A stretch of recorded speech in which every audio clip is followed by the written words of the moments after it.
the outspoken Negro leader, Malcolm X. It was the grassroots out there in the street. Scared the white man to death. Scared the white power structure in Washington, D.C. to death. I was there. When they found out, and old Tom said, "Boss, I can't stop it because I didn't start it."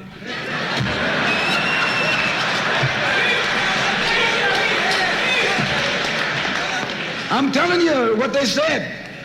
They said, "I'm not even in it, much less at the head of it." They said, "These Negroes are doing things on their own. They're running ahead of us." And that old shrewd fox, he said, "Well, if you all aren't in it, I'll put you in it. I'll put you at the head of it. I'll endorse it. I'll welcome it. I'll help it. I'll join it." A philanthropic society headed by a white man named Stephen Currier called all the top civil rights leaders together at the Carlisle Hotel and told them that by you all fighting each other, you're destroying the civil rights movement. And since you're fighting over money from white liberals, let us set up what's known as the Council for United Civil Rights Leadership. Let's form this council, and all the civil rights organizations will belong to it.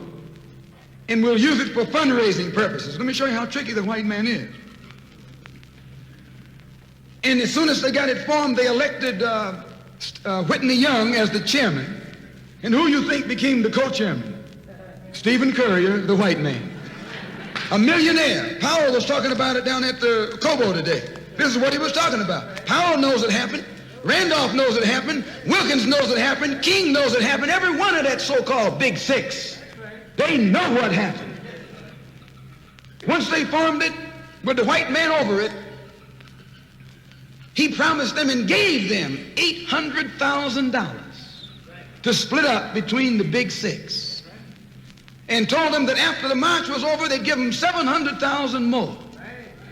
$1.5 million split up between leaders that you've been following, going to jail for, crying crocodile tears for. The white men made available to them top public relations experts, opened the news media across the country at their disposal. And then they begin to project these Big Six as the leaders of the march. Originally, they weren't even in the march, but the white man put the Big Six ahead of it, made them the march. They became the march. They took it over. And the first move they made after they took it over, they invited Walter Reuther, a white man. They invited a priest, a rabbi, and an old white preacher. Yes, an old white preacher. Labor, the Catholics, the Jews, and liberal Protestants. Same clique that put Kennedy in power joined the March on Washington. It's just like when you got some coffee that's too black, which means it's too strong. What you do, you integrate it with cream.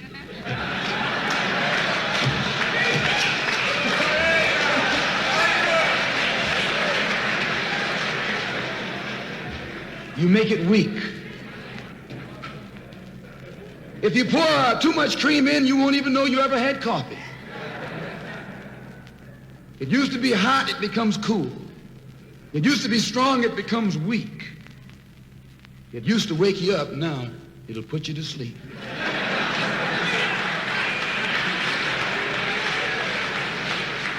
This is what they did with the March on Washington. They joined it. They didn't integrate it, they infiltrated it. They joined it, became a part of it, took it over. And as they took it over, it lost its militancy.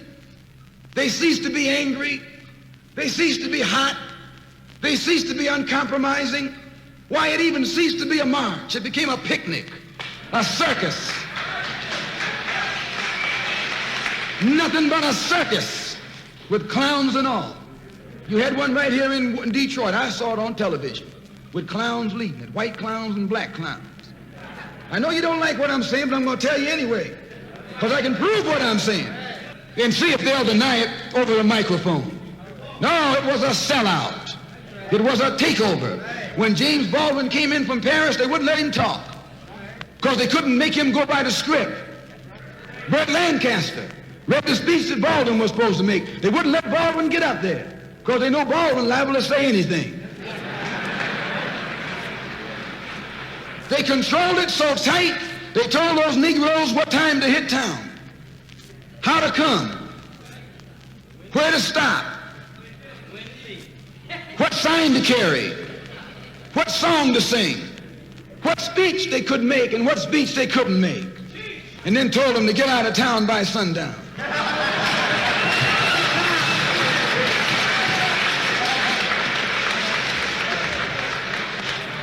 And every one of those Toms were out of town by sundown. Now, I know you don't like my saying this, but I can back it up. It was a circus, a performance. It beat anything Hollywood could ever do.